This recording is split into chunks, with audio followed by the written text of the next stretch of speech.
We had to talk fast to jam all that into half a show. But what a day it was. Welcome to Outnumbered Overtime OT, baby. OT, baby. Trying to honor Harris Faulkner. Yes. And all that we say and do. So I liked the rocking of the baby. Just a little tiny one. He's so cute. Or you could have done this. You could have created, gestated, and delivered a baby in the time that John Kerry spoke. Y'all didn't tell me this whole discussion goes downhill when you start doing overtime. What did you say earlier? It's now January 1st. No, I said the joke I made was, welcome to Outnumbered. It's Wednesday, December the 28th, 2017. It was so long. On and on. Way too long. Way too long. Who's going to remember in the general public what he said? Yeah, nobody. All right, so let's sort of lay this out. What's most important to an outgoing president?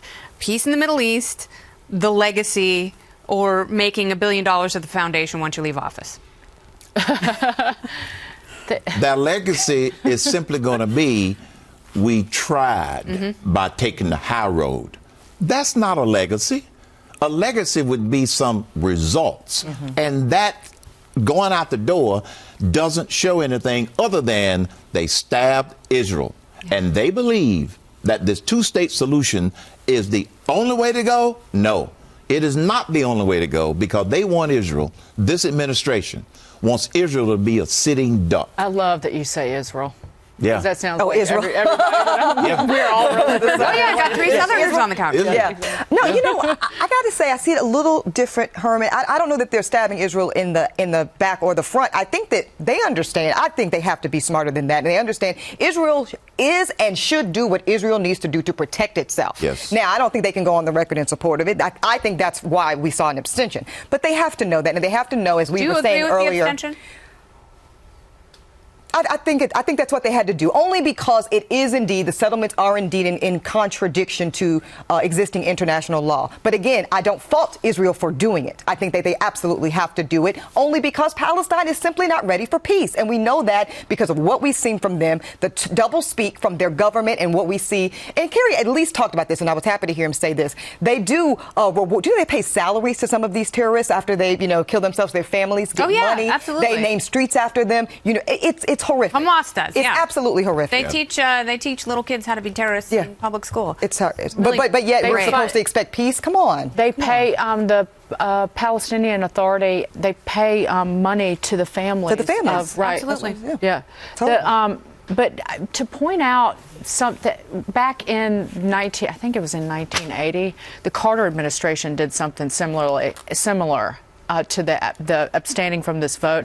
The Washington Post wrote this then: "It cannot be denied that there is a pact and that it hounds Israel shamelessly, and this makes it very serious when the United States joins in." And the editorial was called "Joining the Jackals." Yeah. And so that then, it's no different. And this is not just Republicans versus Democrats. This is not just an issue that divides people along party line. I mean, there are a lot of Democrats. Chuck Schumer. Yeah, Chuck Schumer. Big time. Very vocal opponent of this vote in the UN. Talk about the political ramifications a little bit. What I said earlier was that's why there's always a why now. Why now and not 2 months ago? Yeah, why not 2 years ago? And it's because of the politics. Because before of the election season. Why not 2 years ago? Because of the Democratic backlash. But obviously it was more important for them to have this Iran deal than it was to restart those talks that stalled in 2014. Well, and I think it's just laughable for, Secretary Kerry to say that this resolution is in line with American values. Because how is it in line with American values to repeatedly support countries that are diametrically opposed to everything that we believe in as a country? And that's what President Obama has repeatedly done throughout his presidency. And I think we will all be much safer and better off when he leaves office. And I think that Donald, like Trump, has already demonstrated that we will stop that sort of course, and we'll stop that course in foreign policy. And I think that is a positive thing, and it really couldn't come sooner. There are 3 flawed assumptions in this whole discussion, all these speeches. 3 flawed assumptions. Number 1, that the two-state solution is the only solution. That's flawed assumption number 1. Number 2, that the United Nations cares about the interests of Israel in a fair sense. No, they do not. Right. And flawed assumption number 3 is that with their proposed two-state solution and ignoring the 1967 lines, that Israel can be safe. No, they cannot. Those 3 assumptions, I believe, are all flawed in this whole discussion. Yep. Yeah. You're 1,000% right about those 67 lines. You know, Yes. they have to start there. And like you say, that's a non-starter when you come to the table Yep. for peace talks and you won't at least acknowledge Israel's right to exist and acknowledge those 67 lines. You cannot start, Right. you know, any lawyer, any business person will tell you that there's some basic things we got to Yep. get on the table with before we can even start peace talks. And to your point, Lisa, about why, or Dayton, both of you were talking about this, why now? Why not, you know, try to restart? Because they know that that's not plausibly going to have a real solution where you can walk away from your administration and say, we actually got peace Yes. between Israel and Palestine versus the Iran deal. And that's why I don't like it. It was diplomacy for diplomacy's sake. You wanted to be able to say, we got a deal Same done, thing with Cuba regardless as well. of the quality Right. of the deal and Cuba. I loved reading John Paul Horowitz's tweets. He writes his, What did he say? New York Post. As it was going on, he said, I don't mean to laugh, but I just love him so much. This is an insane thing to say, even for this total blithering idiot. When he said no American administration has done more for Israel's security than Barack Obama. And then he goes on and says, hi, I'm John Kerry. I stood by as 500,000 Syrians were Yep. killed. Now let me tell Israel what to do because I'm a moral midget. Well, and you got, I'm really. I mean, it was. He was blunt. That's why I was It's definitely not mincing words. We can all agree on that. But I think it's going to be really interesting to see what the fallout is for the UN with President-elect Trump incoming. He has already, taken on the UN. He did that throughout the election. Yeah. He's been particularly critical within the past couple of days regarding the resolution. Yeah. Obviously, Prime Minister Benjamin Netanyahu is now incensed as well. As he mentioned before on the show, he has called this resolution a declaration of war.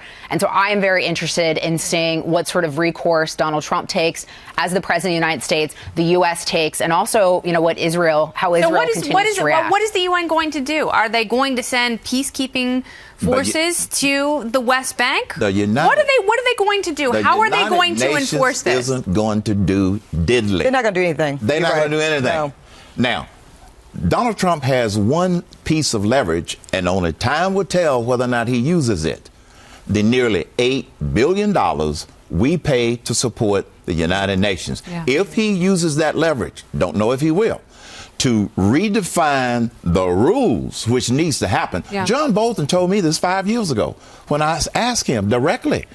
I said, John, what do we need to do? He said, we need a president that has the courage to say, we're going to withhold the money until we renegotiate the rules, because the United Nations has worked against Israel all of the last 8 years of the year. It sure feels that way. I mean, being That's surrounded the biggest leverage, money. If I had one thing to say that I was looking forward to as someone who did not vote for President Trump, didn't vote for Clinton either, but it is the promise President-elect Trump has made to renegotiate better deals for the sake of our country. And really, I think he would probably have no problem to say, look, this is the leverage that I have. And we do that unilaterally. And That's the question, though. How do you withhold that money? What is the mechanism you go about? And what's the buy-in going to look like from, the other and if you've got other people in Congress who are going to run for president, conceivably in 2024, are they going to? But maybe that's the new president. Sorry, no, go ahead. maybe that's the good thing, Kennedy, is maybe we saw in this election that it's okay to say something that would have been political suicide maybe 4 or 8 years ago and say, you know what, it's not okay to go with the grain just because that's what we've always done. Well, the good thing is that President Obama has set the bar so low on what you extract from negotiations with other countries and deals, that really anything President-elect Trump does, if he gets any concessions at all, will be a win for the United States. So that's, it's always a positive when someone sets the bar low. The thing about the money is that it's two-part. It's the non-discretionary piece and the discretionary piece. So legally, maybe the non-discretionary piece we have to put up. But guess what's bigger than that? The discretionary piece. Is that $5 million? Or $5 billion, rather? Probably $5 billion. But that's the leverage to get the UN's attention. Right now, they basically play the United States of America as Uncle Sucker. All right. Well, I am glad you are far from a sucker. You are a sage, and I appreciate your wisdom on this day, Herman Happy Cain. to be here. Thank you. All right, very good. We will see you at No suckers on this noon one. Eastern, 9 in the West. sucker. No Tomorrow on Outnumbered. No sucker, You like man. that one? Yes, I did.